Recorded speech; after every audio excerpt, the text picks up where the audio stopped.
भारत की भूमि पर कई बड़े बड़े युद्ध हुए जिन्होंने भारत के इतिहास को एक अलग रूप दिया। ऐसा ही एक युद्ध हुआ, हल्दी घाटी का युद्ध।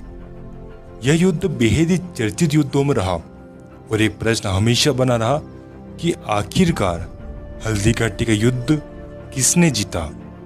आइए दोस्तों जानते हैं हल्दी घाटी युद्ध के बारे में। हम चलते हैं इतिहास के उसी पुराने दौर में। उस समय कई राजे रजवाड़े थे जिनमें मेवाड़ एक प्रमुख रजवाड़े के रूप में विख्यात था। मेवाड़ और मुगल सत्ता के बीच संघर्षों का लंबा इतिहास रहा है। मुगल शासक बाबर के विरुद्ध राणा सांगा ने युद्ध किया। बाबर के बाद उसके पोते अकबर ने चित्तौड़ पर आक्रमण किया और चित्तौड़ पर मुगल झंडा फहराया। उस समय उदय सिंह चित्तौड़ के शासक थे। जब वे चित्तौड़ गवा बैठे तो वे उदयपुर में आकर बसे, जो कि एक पहाड़ी इलाका था। उदयपुर भीलों की वीरता से जाना जाता था। उदय सिंह ने उदयपुर में शासन स्थापित किया। यहीं पर महाराणा प्रताप पले बड़े। महाराणा प्रताप की माता का नाम जयवंता बाई और पिता उदय सिंह थे। महाराणा प्रताप भील राजकुमारों के साथ खेलते कूदते और युद्ध कला सीखते। क्योंकि महाराणा प्रताप भीलों की देख रेख में पले बड़े थे, इसलिए भीलों ने महाराणा प्रताप को कीका नाम दिया, क्योंकि भील अपने बच्चे को कीका कहकर ही पुकारते थे। महाराणा प्रताप के पिता उदय सिंह ने अपने छोटे बेटे जगमल को गद्दी सौंप दी थी, लेकिन जगमल सिंह ने अपने घमंडवश जनता पर अत्याचार करना शुरू कर दिया। जगमल में डरपोक और भोगी विलासी था, यहाँ तक कि उसने महाराणा प्रताप का भी अपमान किया। उदय सिंह के बाद मेवाड़ के समस्त सरदारों ने एकत्र होकर महाराणा प्रताप को मेवाड़ का राणा चुनने का निर्णय लिया। आखिरकार वह दिन आया जिस दिन मेवाड़ को एक नया राणा मिलने वाला था। मेवाड़ के महाराणा प्रताप का राज्याभिषेक हुआ। महाराणा प्रताप का राज्याभिषेक तो हुआ, लेकिन उनके ही परिवार के सदस्य जगमल और शक्ति सिंह नाखुश थे। मेवाड़ अरावली पर्वतमाला से घिरा हुआ क्षेत्र रहा और इस अरावली पर्वतमाला में प्रमुख रूप से भील जनजाति का निवास रहा। उस दौरान देश के अधिकांश क्षेत्रों में मुगल शासक अकबर का दबदबा था। अकबर ने कई शासकों के साथ संधियां और युद्ध करके अपने शासन का विस्तार किया और इसी तरह से अकबर ने मेवाड़ को भी जीतने की योजना बनाई।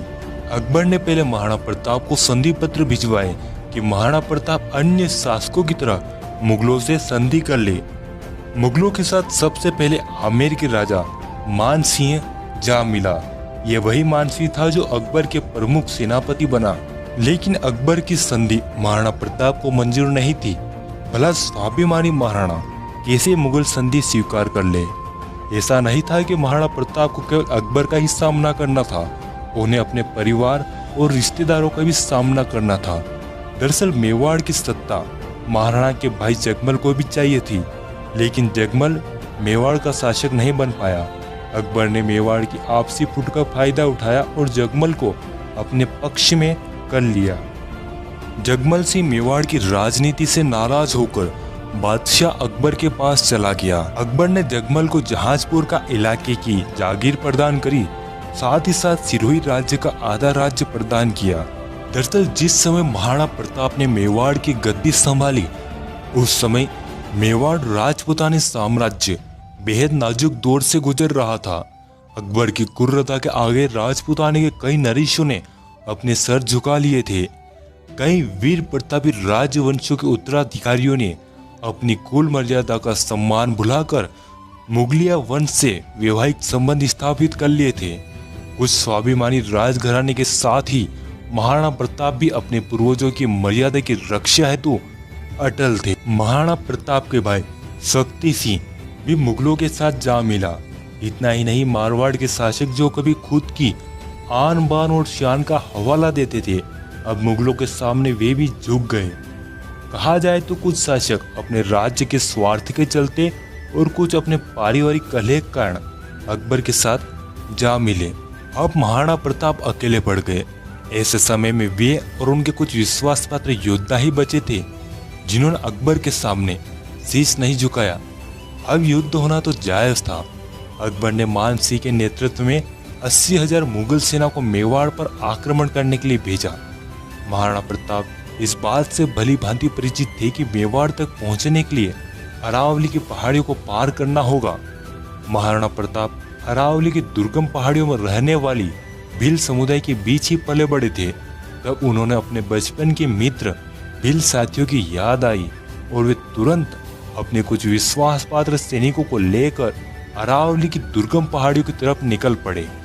वे जिस क्षेत्र की तरफ जा रहे थे उसका नाम भोमट था, जहां भील शासक राणा पुंजा का शासन था।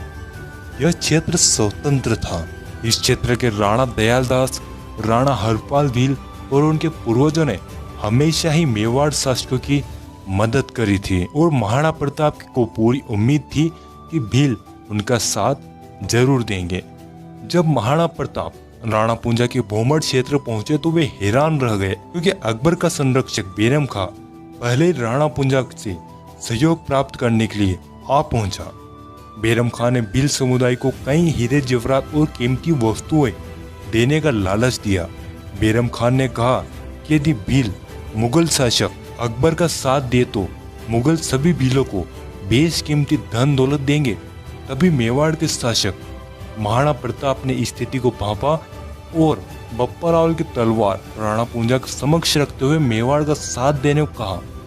दरअसल बप्पा रावल और भीलों ने मिलकर कभी अरबों को भारत देश से खदेड़, इसलिए राणा पुंजा भील ने मुगलों की कीमती वस्तुओं और धन दौलत को छोड़कर महाराणा प्रताप का साथ देने का वचन दिया और कहा कि मरते दम तक हर एक भील मेवाड़ का साथ देगा। और इस तरह महाराणा प्रताप ने अरावली पर्वतमाला में बसी भीलों को अपनी तरफ कर लिया। वहीं कभी मेवाड़ के शासकों ने मुगलों के विरुद्ध अफगानों की सहायता करी थी, इसलिए अफगान पठान हकीम खान सूरी मेवाड़ सेना में सम्मिलित हुए।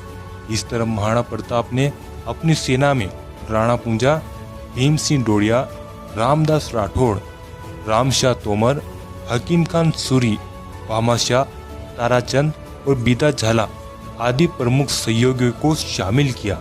उधर अकबर ने मान सिंह के नेतृत्व में मेवाड़ पर आक्रमण करने के लिए सेना भेजी। अकबर की सेना का नेतृत्व करता मान सिंह अपने 80,000 सिपाहियों को हल्दी घाटी के नजदीक पहुंच गया। 18 जून 1576 को वह ऐतिहासिक दिन था जब एक भयानक युद्ध होने वाला था, जो आने वाले समय में एक गहरी छाप छोड़ने वाला था।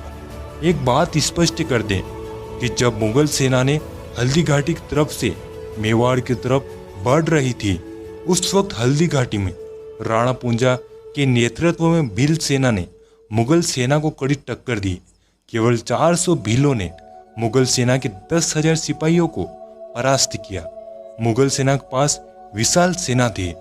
इधर महाराणा प्रताप के नेतृत्व में 20,000 मेवाड़ सैनिक और 400 से ज्यादा भील धनुर्धारी युद्ध के मैदान में उतरे। हल्दी घाटी पतला दर्रा था। 20,000 सिपाहियों के सामने 80,000 सिपाही खड़े थे। मुगल सेना के पास गोला, बारूद और बंदूकें थी। साथ ही साथ मुगलों के पास तोप थी, जिन्हें वे ऊंटों पर लाद कर युद्ध के मैदान में लाए थे। वहीं दूसरी तरफ मेवाड़ सेना एक तो पहले ही संख्या में कम थी और ऊपर से उनके पास हथियारों की कमी थी। लेकिन मेवाड़ी सेना में आत्मविश्वास था। वे कम होकर भी एक एक मेवाड़ी सैनिक 10-10 सिपाहियों के बराबर था। दोनों सेनाओं के मध्य युद्ध शुरू हुआ। दोनों सेनाओं के योद्धा एक दूसरे को मारने को आतुर थे। उनमें से कोई भी पीछे नहीं हटना चाहता था। हर कोई एक दूसरे के खून का प्यासा था। महाराणा प्रताप और बहलोल खान के बीच भयानक युद्ध हुआ। महाराणा प्रताप ने हाथी सरी के बहलोल खान को चीर दिया। महाराणा प्रताप और मान सिंह के बीच भयानक युद्ध हुआ। राणा पुंजा के भीलों ने अपने तीरों से मुगलों की छाती छलनी कर दी। बीदा झाला ने महाराणा प्रताप के लिए अपने प्राण युद्ध में त्यागे। चेतक ने महाराणा की जान बचाई और वह घायल हो गया। इस युद्ध के बाद मेवाड़, चित्तौड़, गोगुंदा, कुंभलगढ़ और उदयपुर पर मुगलों का कब्जा हो गया। सारे राजपूत राजा मुगलों के अधीन हो गए और यदि कोई अधीन नहीं हुआ तो वे थे महाराणा प्रताप। हल्दी घाटी युद्ध के बाद महाराणा प्रताप भीलों के साथ भोमट क्षेत्र में ही रहे, जहां राणा पुंजा भील ने महाराणा प्रताप की हर संभव सहायता करी।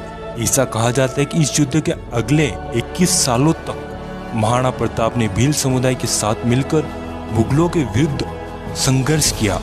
राणा पुंजा की भील सेना मुगल सेना को लूटने में कोई कसर नहीं छोड़ती थी। कोई भी मुगल यदि भोमर क्षेत्र से होकर गुजरता था तो वह भीलों से बच नहीं सकता था। महाराणा प्रताप ने कभी मुगलों के सामने घुटने नहीं टेके। प्रताप की वीरता ऐसी थी कि उनके दुश्मन भी उनके युद्ध कौशल के कायर थे। उदारता ऐसी कि दूसरों की मुगल बेगमों को सम्मानपूर्वक उनके पास वापस भेज दिया। इस योद्धा ने साधन सीमित होने पर भी दुश्मनों के सामने सिर नहीं झुकाया। यह दुद्दा भील नामक बालक का नाम लेना बेहद जरूरी है। जब महाराणा प्रताप उनकी पत्नी और उनका नन्हा बालक अरावली की पहाड़ियों में थे, तब दुद्दा नामक नन्हे बालक ने आदम में साहस का परिचय दिया। उसने अपनी थाली में माँ द्वारा परोसी गई रोटियां हाथों में पकड़कर महाराणा प्रताप की तरफ दौड़ पड़ा। वह चाहता था कि वह खुद महाराणा प्रताप और उनके परिवार को भोजन कराए, लेकिन बदकिस्मती मानो कि जंगल में भारी आक्रमणकारियों ने उस नन्हे बालक का एक हाथ काट दिया। लेकिन फिर भी वह वीर बालक दुद्दा भील खून में लथपथ रोटियां लेकर महाराणा प्रताप की तरफ दौड़ा चला जा रहा था। आखिर वह अरावली की ऊंची पहाड़ियों पर चढ़ ही गया और उसने महाराणा प्रताप के हाथों में रोटियां देकर कहा, भोजन करिए। महाराणा प्रताप ने दुद्दा को गले लगा लिया। महाराणा प्रताप की आंखों में आंसू थे। उस बालक ने महाराणा प्रताप की गोद में ही प्राण त्याग दिए। सोचिए वह दृश्य कैसा रहा होगा। महाराणा प्रताप ने भील समुदाय की सहायता से अपने खोए हुए किले पुनः प्राप्त किए। उन्होंने दोबारा मुगलों पर आक्रमण कर मेवाड़ को स्वतंत्र कराया। भील राणा पुंजा के सहयोग के चलते महाराणा प्रताप ने मेवाड़ चिन्ह में उन्हें प्रमुख स्थान दिया। अकबर ने महाराणा प्रताप के बारे में कहा था, इस संसार में सभी नाशवान है। राज्य और धन किसी भी समय नष्ट हो सकता है, परंतु महान व्यक्तियों की ख्याति कभी नष्ट नहीं हो सकती। पुत्रों ने धन और भूमि को छोड़ दिया, परंतु उसने कभी अपना सिर नहीं झुकाया। हिंद के राजाओं में वही एकमात्र ऐसा राजा है अपने गौरव को बनाए रखा है।